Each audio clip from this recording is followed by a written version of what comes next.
අයිබෝවන් ඉතින් ඔයාලා මට මේ දවස්වල වන කෝල් මැසේජ් ඒ හැම එකටම එක පිළිතුරක් වශයෙන් මම මේ වීඩියෝ කරන්නේ සමාවෙන්න මට කිසිම ඇමතුමක්වත් ආන්සර් කරන්න තරම් මානසිකත්වයක් නැහැ. ඒකට මට හදවතින්ම සමාවෙන්න. සෝමගේ අහිමිවීමට කලින් මම පොඩ්ඩක් පටන් ගන්නම කියන්න. සෝමි මට හම්බුනේ 2013 දී. මම යම්මයි පාරෙද්දි මිනිස්සේ කරන් යද්දි එස්එල් හවුන් නැත්තම් නෝමල් ලංකාවේ කියනනම් ඔයාලගේ වචන කියනනම් වල්බල්ලෙක්. එයා අපිට හම්බුනේ 2013 දී ඒ පාර අරන් යද්දි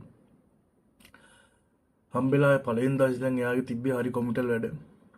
ටික ලොකු වෙද්දි එයා මාර ආතල් වැඩ කරන්න පටන් ගත්තා.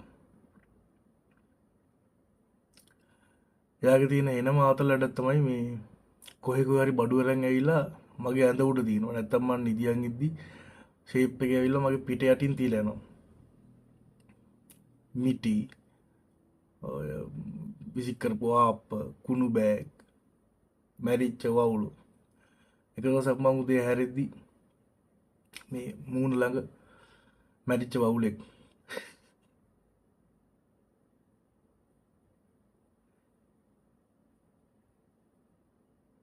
සෝම සෝෂල් මීඩියා වලට ආවේ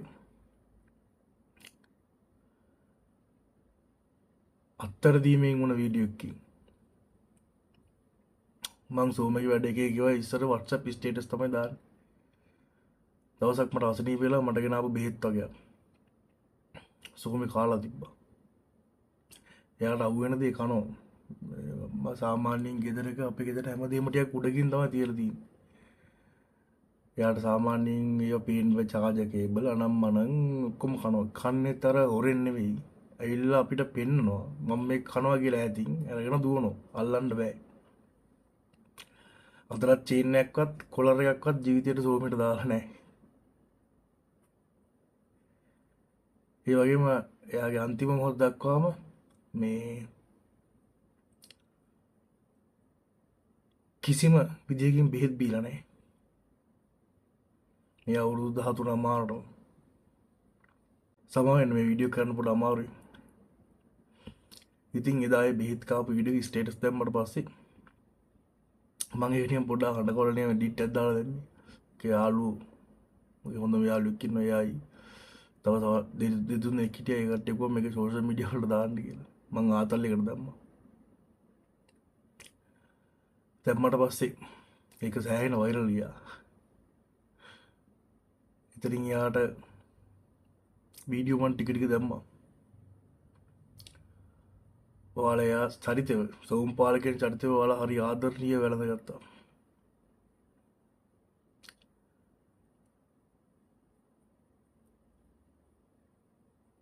සෝම් පාල පේජ් එකේ මම දැක්ක අමුතු විශේෂත්වය තමයි එක කන්ටෙන්ට් එකක් කියන එක මිනිස්සු අමතක කළා සෝමේ ඇත්තටම කතා කරනවා කියලා හිතලා වැඩ කරපු එක. එක්සැම්පල් එකකදී මට ආව මැසේජ් ගොඩක් මැසේජ් සෝමේටම කතා කරලා තිබ්බේ. පොඩි අය ලොකු අය වයසක අය ભેදයක් තිබ්බේ නැහැ. සමහරුන්ගේ ජීවිතේ තිබ්බ මාර දරුණු ප්‍රශ්න මගේ පේජ් එකට අනන්තව මැසේජ් දාලා ඇති. මම දන්නේ නැහැ ඇයි ඒක එයා සෝමේට කියන්නේ කියලා. හැබැයි එයාලට සෝමේට කියන්න උමනාවක් තිබ්බා. සෝමේ ඔහොමම ජනප්‍රිය වෙගෙන ඇවිල්ලා මම එකපාරට වීඩියෝ දාන්නේ නැවැත්තුවා අවුරුදු ගානකට කලින්. ඒකට හේතුව මම වෙනම විග්‍රහ කළ වීඩියෝක් දැම්මා. ඒත් මම මේකෙත් කියන්න මායි සෝමේ කියන්නේ දෙන්නෙක් නෙවෙයි සාමාන්‍ය එක්කෙනෙක් වගේ. මම යන තැන යනවා.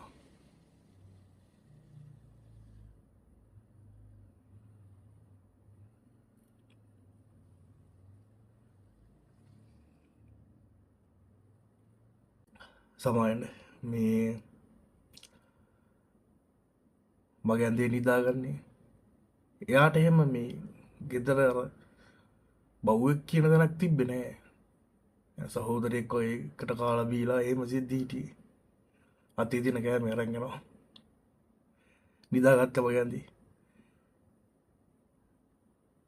මේ බෙසීට් එක දවස් දෙකකට සැරයක්වත් හොදන්න ඕනේ. මම මඩ නාලා ඉන්නේ. එයාට කියලා යන මැදක් ගෙනාවා. ඊයන්දි නිදාගත්තේ මම බිම දාලා. ගානක්වත් නැහැ. නිදාගත්තේ නැහැ. ඒක දෙපාරක් තුන් පාරක් හිටියා නැහැ මගේ ඇඳුම තමයි ඕනේ. කොච්චර මොලේ දිනවද කියනවනම් මං බෙසීට් උඩින් තව සීට් එකක් දැම්මා. මේ මඩ නාලා එනකොට. පුර ඇඳලා නැගලා ඒ සීට් එක කටින් හරි අතින් හරි අයින් කරලා තමයි ඇඳේ නිදාගන්නේ. ඒ වගේ සමහර ක්ලිප් තියෙනවා මේ මම සෝම්පාල් ස්ට්‍රීම්ස් කියලා ගේම්ස් ප්ලේ කරනවා ලයිව් කම්පියුටර් ගේම්ස් ඒක YouTube channel එකේ තියෙනවා යා මම ප්ලේ කරන රෑ වැඩ කරාද යාට ඒව දාලා නැහැ මම මොකද්ද කරන්න කියලා. ඇවිල්ලා මේ මගේ පිටිපස්ස තියෙන ඇඳේ නිදාගන්නේ. ඒක කැමරාවට ගොඩක් යාට සමහර වෙලාවට පේනවා. මම වීඩියෝ නැවතුනේ සෝමගේ වීඩියෝස් දාලා නැවතුනේ ඒ කාලෙදී මේ මමත් සෝම පස්සේ ෆෝන් එක අරගෙනම කන්ටෙන්ට් කියන්නේ මෙන්න මෙහෙම තියාගෙන තමයි ගොඩක් කාට ඉතින් පස්සේ කන්ටෙන්ට්ම දාන්න මූලිකත්වය දැම්ම ගොඩක්. දැන් අවුරුදු ගානක් කලින් ඊට පස්සේ දවසක් මම සෝමේට මෙහෙම ෆෝන් එක එහෙමල්ලා වීඩියෝ එකක් කරද්දි සෝමේ ටිකක් අර දුකකින් විතර ෆෝන් එක මේ පැත්තෙන් බැලුවා. පැත්තේ මෙහෙම ඇල්ල බැලුවා. මොකද උටම හැමදෙස්සෙම පේන්නේ මෙහෙම නියම්. ෆෝන් එක මගේ මුණ ෆෝන් එකක් වගේ. මට හිතුණා මොකද්ද මේ කියලා හිතලා අවුරුදු ගානක් කලින් දැන් සෝමේ කන්ටෙන්ට් දාලා සම්පූර්ණ නවත්තලා ඒ කාලේ වගේ සෝමෙත් එක්ක හිටියා. ඒක සාර්ථක වුණා. අර කන්ටෙන්ට් දාන කාලේ පොඩ්ඩක් යා ඇක්ටිව් ගතිය චුට්ටක් අඩු කරා හැමතිස්සෙම ෆෝන් එක අරගෙන ඉන්න මට ඒක තේරුණා. ඊට පස්සේ ඉතින් යාට ආයා ෆුල් හැපිනස් එක හිටියා. යා විශේෂයෙන් තවත් අපේ අම්මට තාත්තට මාර ආදරේ. තුන්දෙනාගේම වැඩිම ආදරේ මම හිතන්නේ අපේ අම්මට. මාරම ආදරේ. අපේ අම්මා වැරදිලා හරි වචනයක් පොඩ හයියෙන් කතා කරොත් එහෙම කියන්නේ ඇහුනොත් එහෙම කඩා මිදන් යනවා මොකද්ද ප්‍රශ්නේ බලන්න. හරි සරයි සෝමේ. ගමේ මිනිස්සු 20කට වඩා හපලා ඇති. අම්මා බෝධි පූජා වලට පන්සල් වලට ගියාම පස්සේ යනවා නවත්තන්න බෑ. ඔරෙන් ජනල් අරගෙන පයින් යනවා දන්නවා. ගිහිල්ලා ඒ බෝධි පූජාව තියෙන තැන ඉඳගෙන ඉන්න ගාඩේට වගේ. වටේ මිනිස්සු පොඩ්ඩක් බයයි සෝමෙට සැරින්ද.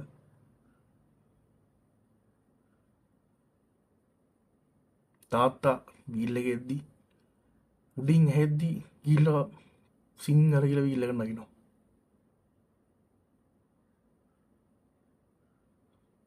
සමහර වීඩියෝ පොඩ්ඩක් කඩින් කඩලා ගන්න කතා කරන්න චුට්ටක් අමාරුයි.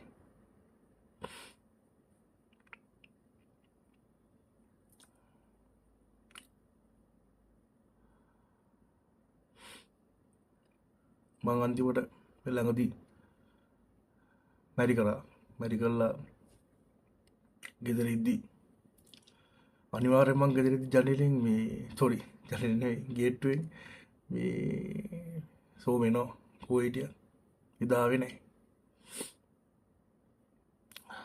ඒක මට පොඩි ප්‍රශ්නයක් කළා මං ආපු ගමන් හෙව්වේ කෝ කියලා. වාදී සෝමේ දවසකට දෙකකට කලින් ලෙඩ වෙලා නැගිටින්න බැරුව හිටියා සෝමෙට. ඊට පස්සේ වෙලින් ඉවරන ගමන් කරේ ඒ කියන්නේ ඒ වැඩේ ඉවරන ගමන් කරා අනිද්දා සුදෙම්ම ගෙදරට ડોක්ටර්ට කියලා බලපුවේ. එතකොට කියලා තිබ්බේ මූත්‍රා වලට විස බීජයක් වගේ නිකන් බැක්ටීරියාවක් වගේ ගිහිල්ලා තිබිලා පොඩ්ඩක් පිටිපස්සා මේලා ගලා ඊට පස්සේ බේත් දුන්නා ඉන්ජෙක්ෂන්ස් ගාලා. ඊට පහුවෙන්ද සෝමේ නැගිට්ටා පෙර පරිදි මීඩියා.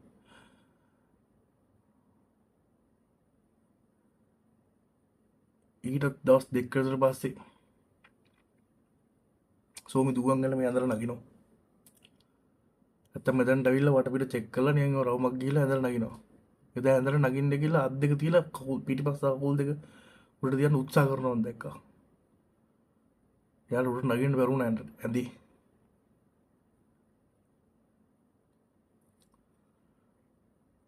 මං කල්පනා කරා ආයෙත් අර මොකක් හරි දාලා පුළේදීම ඇවිල්ලාද හැබැයි ඇවිද ඉන්නවා එකපාරට වයස නිසා එකපාරට මෙයාට බැරුණාද කියලා මම එදා රෑම කල්පනා කරගෙන හිටියා. ඊටත් දවසක් විතර පස්සේ සෝමි හොඳට ඉඳලා ආයෙ සෝමි පිටිපස්සට නැගිටින්න බැරුණා. ડોක්ටර් කියලා චෙක් කරලා බෙහෙත් දීලා ආයෙත් එක්ස්රේ එකක් ගන්න උනා. ඒක හොස්පිටල් ගිහින් එක්ස්රේ එකක් කරලා බාද්දි කොන්දේ මේ පල්ලේ හරි සෝමගේ මේ කැල්සියම් බැඳිලා.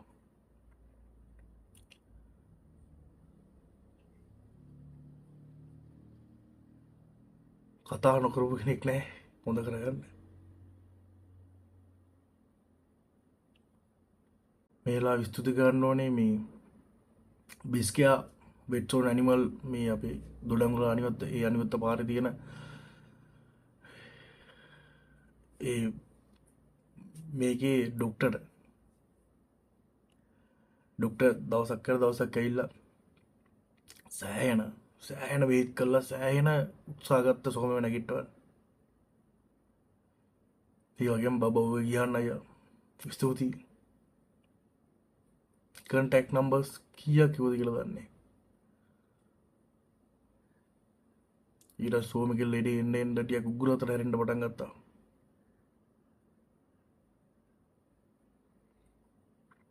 අන්තිමට අපි මං කල්පනා කරේ වීල් චෙයාර් එකක් වගේ දාලා මෙයාව ඉස්සරහ පැත්තෙන් පොඩ්ඩක් ඉස්සෙන්න පුළුවන් හින්දා පොඩ්ඩක් හුරු කරන්න ආයේ. පිටිපස්සට වීල් චෙයාර් එකකට දාලා.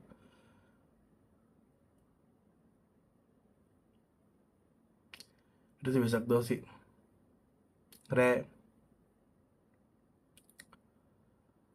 මං ගෙදර ඉඳලා පල්ලෙහා දින මුළුගම්පල කියලා මෙනුවර මුළුගම්පලට ගිහිල්ලා ආයෙද්දි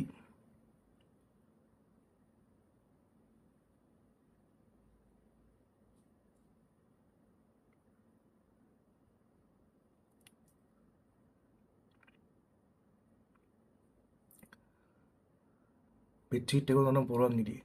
මං එහෙම කාමරේට ආවා නිදි හින්දා ඇහැරෙන්නේ නැහැ පුඩා අමාරු හින්දා. අම්මයිලා සෝරි අම්මයි වෙලාවේ තව ඇවිල්ලා මයින්ඩ් එක කිව්වේ සෝමි නැති වුණා කියලා.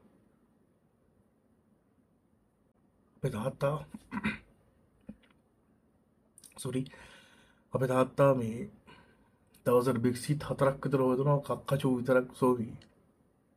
අපේ තාත්තත් හරි මාදරේ. අම්මා වැඩැල්ලා ආපු ගමන් කන්න බොන්න දීලා ආය වොෂ් කරලා එයාව වෙනම් බලනවා. මට පුළුවන් වුණාට මම බලනවා. මගේ වයිෆ් යන්න ඕන හැමදාටම කියලා බෙහෙත් ගේන්න ෆැමිලි එකම එකතු වෙලා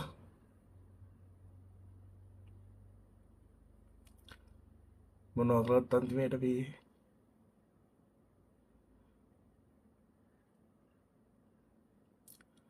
යාගේ වෙලාව ආවා.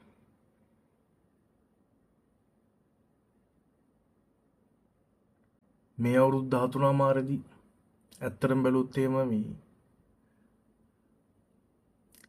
අපි සෝමේ බලාගත්තේ නැහැ. සෝමේ අපි හැමෝම බලාගත්තා. පුදුම ආදරණීය චරිතයක්.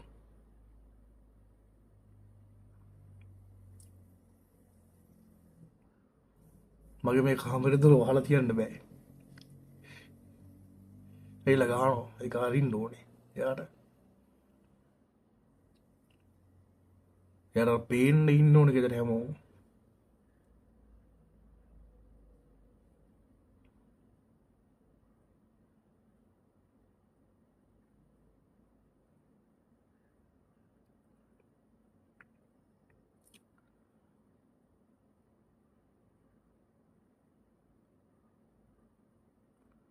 මට ජීවිතේ ප්‍රශ්නයක් ආපු ගමන් මම මිනිස්සුන්ට කියනවට වඩා මේක ඔයාලටත් ඇති සොමෙත් එක්ක තමයි කතා කරන්නේ.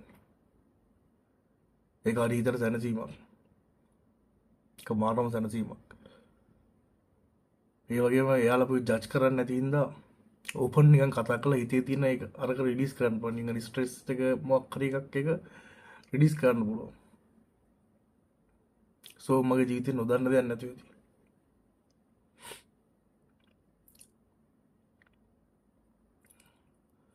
සෝමේ කන්ටෙන්ට් කරයි සෝමගේ අවුරුදු ගානට බස්සුනාට සෝමී අපිත් එක්ක සෝෂල් මීඩියා එන්න කලින් සෝමේ කරු පිස්සු වැඩ පුදුමාකාරයි. ඒ වගේ වීඩියෝස් තිබ්බේ රටේ ෆෝන් එක නැතුණම ගැති. දැන් ඔයාලා දැකපු වීඩියෝස් වලට හාත්පසින්ම පුදුමාකාර ආතල් දෙන වීඩියෝස් තිබ්බ මගේ ළඟ. ඒ කාලේ.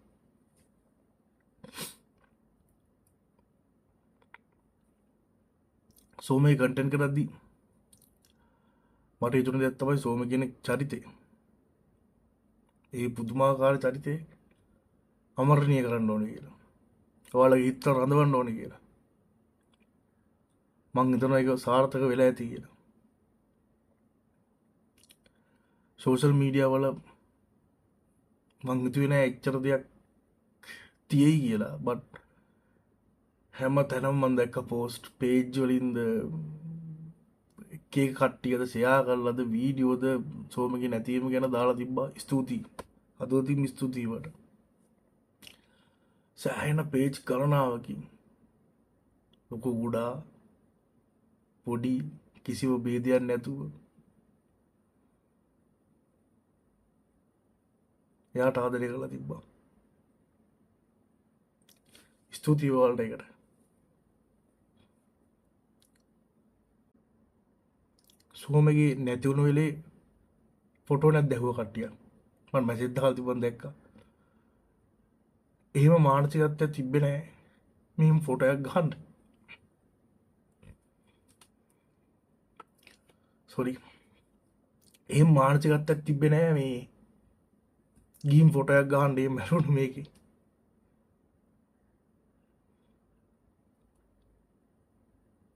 ෂොක් කළා හිටියේ. තාම ෂොක්. ඔයාලගේ දැක්ක ගොඩක් කමෙන්ට්ස් කොම් බැලුවේ නැහැ බුර්ඛෙන් දුන්නේ නෑනේ. කමෙන්ට්ස් මම දැක්කා සෑහෙන හැම සෝෂල් මීඩියා එකකින්ම සාවන්කේ පේජ් වලින් දාලා එහෙම මෙහින් ඔයාලා ප්‍රාර්ථනාවන් කරලා තිබ්බා හොඳ තැනක ඉපදෙන්න කියලා. මං හිතනවා එහෙම වෙයි. පළවෙනි කාරණේ හරි ලස්සන හදවතක් යාගේ තියෙන්නේ. ඒ කහටක් නෑ. දෙක ඔයාලගේ ආදරණීය ප්‍රාර්ථනාවන් එච්චර පිරිසකින් අපේ ආදරණීය ප්‍රාර්ථනාවන් වර්ධින් විදිහක් නෑ. ස්තුතියි ඔයාලට ඒකට ආයෙත්.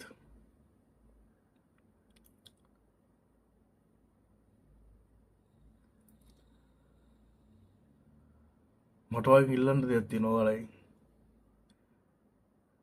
ඔයාලා ආදරය කරන්නේ සෝරි ඔයාලා ආදරය කරන්නේ ඔයාලගේ ආදරණීයන් එක්ක පුළුවන් හැම වෙලාවෙම ඉන්න. සමහර වෙලාවට ඒක වදයක් වගේ තේරුණත් පුළුවන් හැම වෙලාවෙම ඉන්න. මොකද තැනක් එනවා. ඔයාට මේ ලෝකේ මොනවා තිබ්බත් ආයේ දේවල් ලැබෙන්නේ නැති.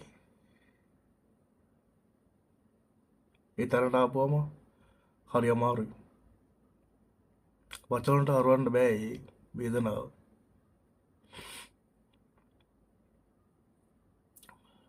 මම සෝම කියන හරිම කෙටියෙන් මේ කතා කරේ. මම හිතන කෝල් කරපු මැසේජ් කරපු හැමෝටම මේ වීඩියෝ එක හැම ප්‍රශ්නයකටම උත්තරයක් වෙයි කියලා.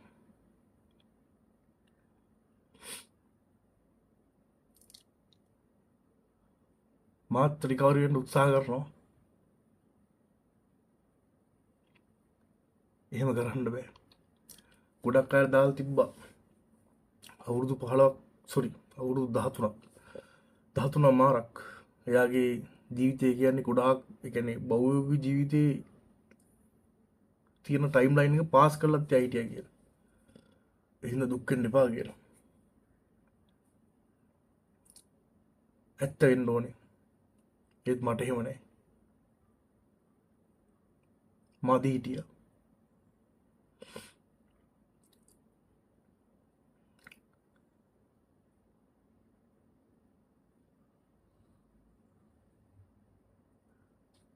අපේ ආවුෂම එයාලට තිබ්බනම් කිලිදෙන හැම වෙලේම.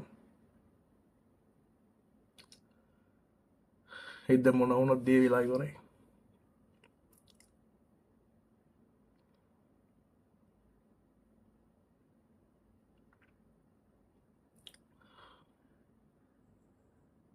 එච්චරයි. ස්තුති මෙච්චර කරන මේක බැලුවටත් සහ ඔය කෝල් මැසේජ් කරන අය මගෙත් තරහ වෙන්න එපා. මේ වීඩියෝ කිව්ව ඇත්තට මෙයාලට එයාලගේ හැම ප්‍රශ්න උත්තරේ හම්බෙන්න දීලා දෙනවා. ඒ වගේම ස්තුතියි ඔයාලට. ආදරණීය සෝමි මේ ලෝකේ අමරණීය චරිතයක් කරාට.